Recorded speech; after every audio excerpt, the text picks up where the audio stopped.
Hello, and welcome to another episode of Reading Reddit with Amber. Happy Spooky Sunday, everyone! As far as I'm aware, that isn't any kind of national holiday or anything. It's just something I made up for this channel because alliteration is fun. Today we'll be reading an original horror story from r/NoSleep. I use creepy music in the background for these videos. The sound intensity varies depending on whether you are listening with headphones, so I've made a version that is optimized for headphone use and one that is best without. You are listening to the no headphones version. For the headphones version, click on the link in the description below. Our story today is called Unethical Life Pro Tip: How to Get Home When You've Missed the Last Train. Let's face it, we've all been there at least once. Your boss asks you to just finish that last report. You miss a connection. Traffic. Whatever the reason, you find yourself running as if a cheetah was chasing you, only to see your last train inexorably fade into the distance. Fear not, though. If you follow these steps, there's a fairly high chance you'll make it home nonetheless. And before you say that you would just take an Uber, what if your phone is dead? Don't tell me you've never let your phone run down only to have it die right when you need it. Besides, there's something exhilarating about this that you can't get from Uber. So here's what you have to do. First of all, you must have really missed the last train home. So if, say, your last train was at midnight, and you leisurely stroll by the station at 1 in the morning, then tough luck. None of this is going to work. You must have at least sped your pace to make it in time, and ideally you've gone the extra mile to get on, running, banging on the windows, chasing the train. The more frantic, the better. Supposing you really didn't make it, and you genuinely tried, then wait for the train to disappear completely from your field of view. When you're certain that it's out of sight, start looking for something in your station that has to do with tickets. A ticket booth would be the best, even if closed, but anything closely enough related to tickets will do. An automatic ticket machine, a ticket barrier. Look at the booth, machine, or whatever and say it out loud. I mean no harm, I will cause no trouble, but please I need to get home. Grab 7 coins of different sizes. Which coins? Doesn't really matter, nor does their value, as long as they can be stacked in a small tower, with the smallest coin at the top and the biggest at the base. Stack them up as precisely as you can and leave them as closely as possible to your ticket point. Turn around and walk back toward the tracks without looking over your shoulder. Then look at your clock. If you did everything correctly, you should notice that all the time tracking devices around, clocks, your phone, your iPod, etc., will be flashing odd shapes and senseless numbers until they all simultaneously stop to indicate a time that is usually just a couple of minutes before the last train is supposed to pass. And punctually, you should see a train approaching the station. It will likely not make any noise, but it will look like a normal train, stop like a normal train, open the doors like a normal train, and so on. You get the point. Once it's fully stopped and the doors are open, you can simply get on. Neat, huh?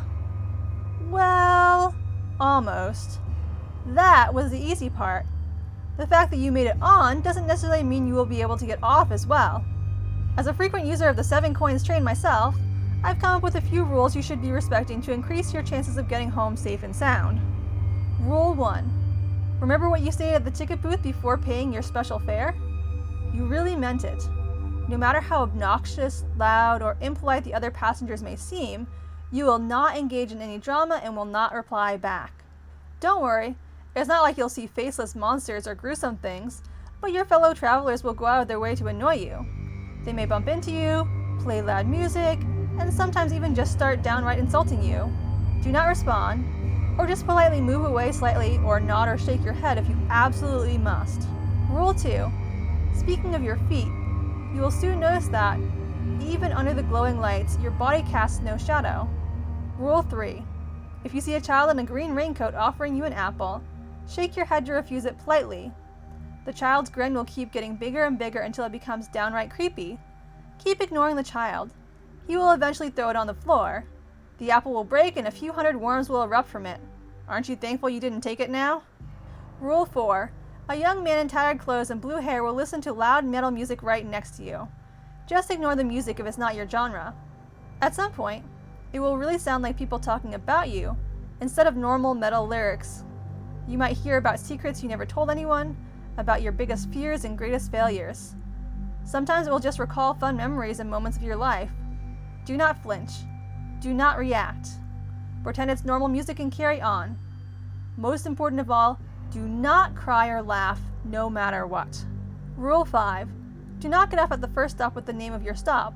Sorry for the poor wording, but I don't know how to make it any clearer. That's not the correct stop, even if everything looks right for you. I know from experience, and trust me, it's not pretty if you get off there. Not saying you can't get out alive. I'm here after all, right? But the price to pay will be higher than you think. Imagine a limb, your firstborn, the love of your life, or all of the aforementioned. Rule 6. The correct stop will come eventually, but you have to count carefully. The real stop will be the stop after the 5th time you see your stop's name. Hear me out, as this is complicated. You'll see your stop name different times during the trip. Count them. When you reach number 5, you know that the next stop will be yours, even if it has a different name. Sometimes, to confuse you, the train will flash a name in a foreign language or something very ominous looking like Hell's Mouth or Death Wish and so on. Ignore all of that. If you counted correctly, you'll be at your stop. Rule 7. Once you get off, even if the stop is incorrect, there's no way to get back on the train, and you may or may not be able to go back home or to normal life if you mess up. Be careful. Be super careful and count. It's not as easy as it sounds, especially when you have a creepy grinning child outstretching an apple. Even more so after you've seen the trick and know what's inside of it. A punk whose music is reminding you of your father's untimely death, and when the lady in white is trying to seduce you, and gender doesn't matter here. No matter how you identify, she will be on you. And all you can really look at are her abnormally long fingers. Ooh, I didn't mention that, right? Never mind, maybe another time. So yeah, again, be careful. Your only chance, at that point, is to peek out of the open doors and see if you spot your stop station outside. Be very observant.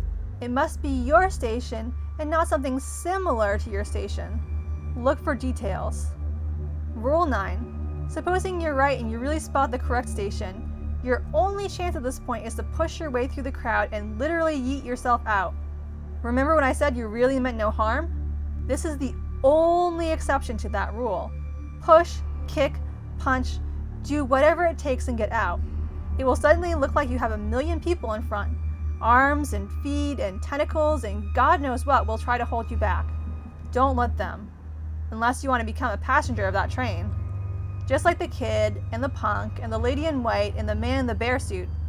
I didn't mention him either, did I? A pity. But I'm getting forgetful these days. Anyhow, my personal theory is that all these people were just normal passengers who had missed the last train to their destination and just became part of the circus. Maybe they're still trying to get out in their own way. Or maybe once you're on the train, you never really leave it, and a bad, corrupted copy of you stays on forever. Rule 10. Well, supposing you did everything correctly, great. You're at your stop now and you can finally go home. However, you didn't think it was that easy, right? Or that cheap.